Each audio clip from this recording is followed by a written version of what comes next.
Hello, lovely people. David here. Today's episode is a little different. My health took a dive for the worse over the last 2 weeks, and as such, I'm just unable to finish the next video for the new Let's Play series on time. But, as a consolation prize, I thought I might give you a little bit of a tour of my precious city build. Back in 2012, I had published my first 2 books of my sci-fi series. I had a climbing number of fans, and things were looking up. Then I had a car accident. It wasn't serious. I broke my collarbone, and I had a bit of a scare. Honestly, there was a lot to be thankful for, because usually when a car hits a moped, you don't survive. Sadly, beyond my collarbone healing, my health never recovered and other conditions worsened. So for the last decade or so, I've been basically housebound. And due to pain and the side effects of pain medications, I have basically had to give up publishing my books. At least for the moment. Despite losing almost everything, I could still write, even though I kind of needed a lot of editing to make it understandable to others. But I could also play Minecraft. So I started this game. At first I used it to help me visualize the combat spaces I was trying to write despite the brain fog. And then as the city got bigger, it became a joyful thing. Something for me to do when I was too sick to do anything else.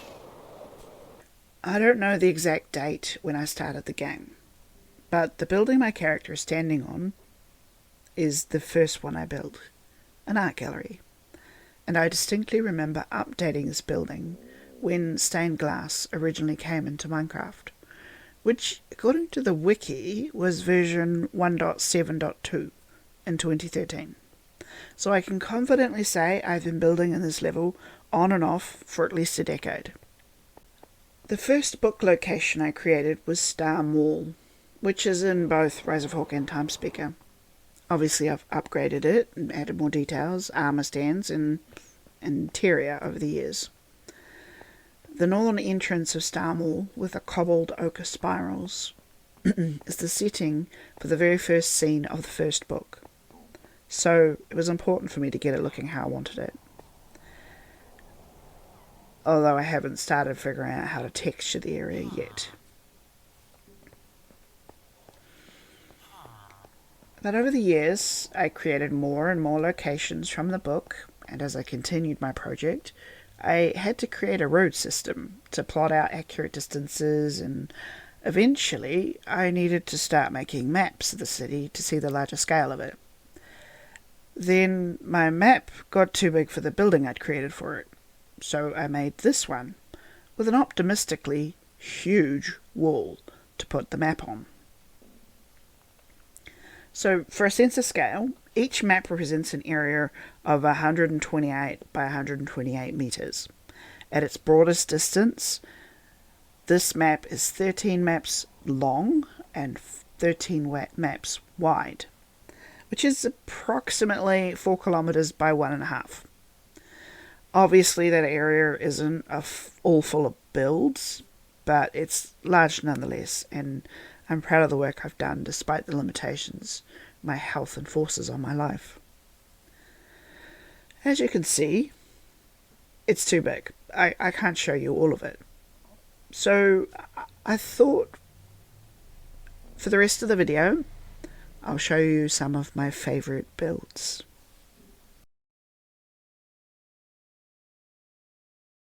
My family used to go to Auckland fairly regularly, and my favourite place to visit as a tween was the Oakland Museum.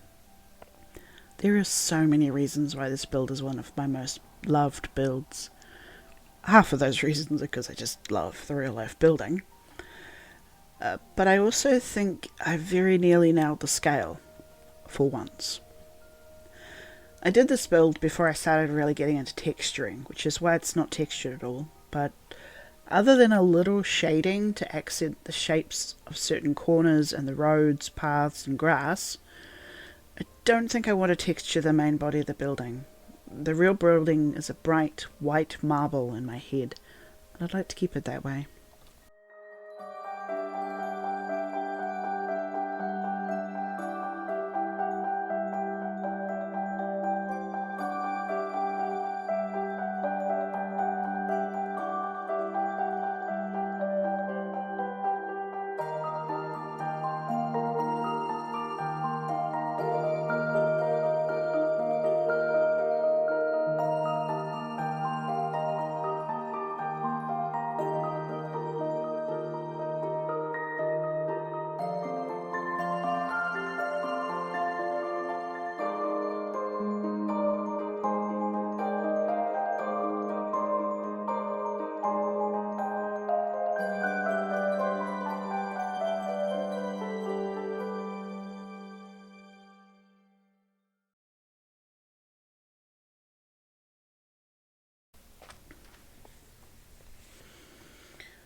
The old factory, where the rebels have lived in my story for 4 generations under agency rule, has been a build that I've done and redone a million times. Second only to the cathedral in the amount of work done to try and get it right. The difficulty is that I'm better at replicating real spaces. Spaces inside my head are never perfectly to scale.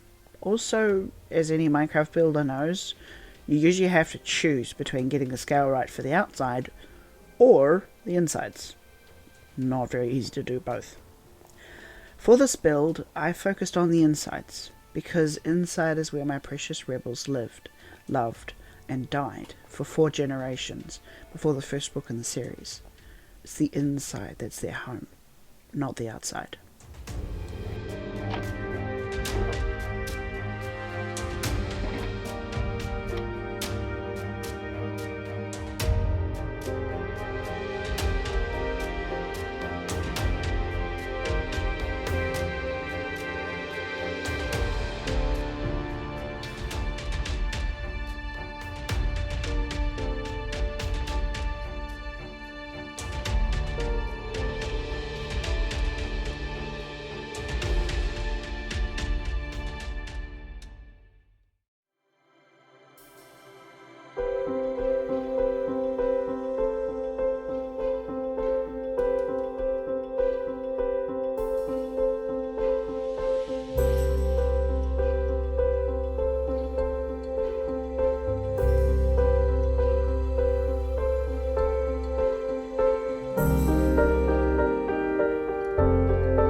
One goal of my writing universe is to create a fictional world where all of us who experience systemic marginalisation can find a home.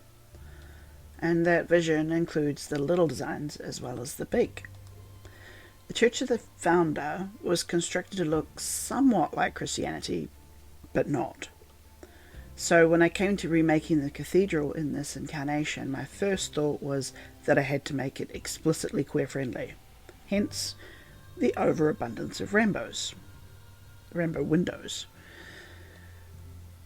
In this build, again, we have the scale problem of insides versus outsides. And again, I've chosen to err on the side of scaled insides.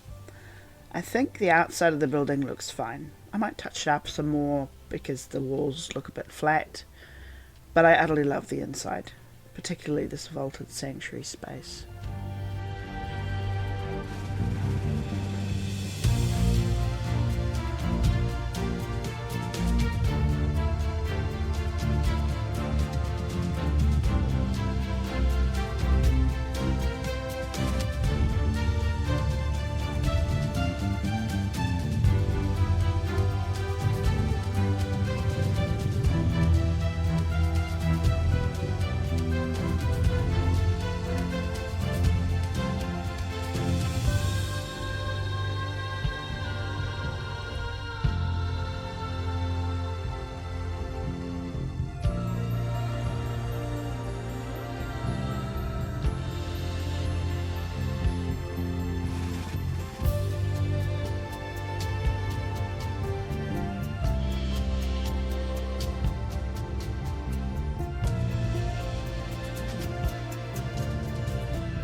This build was massive.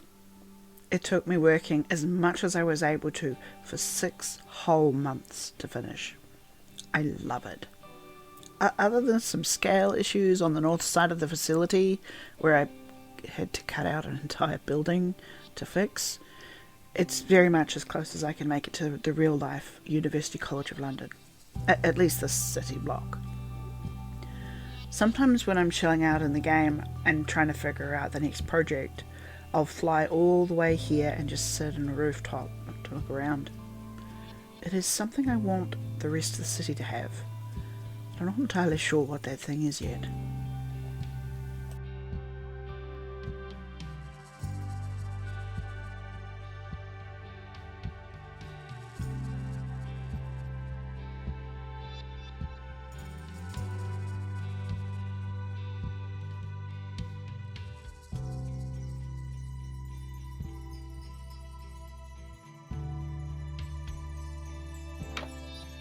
I love this game.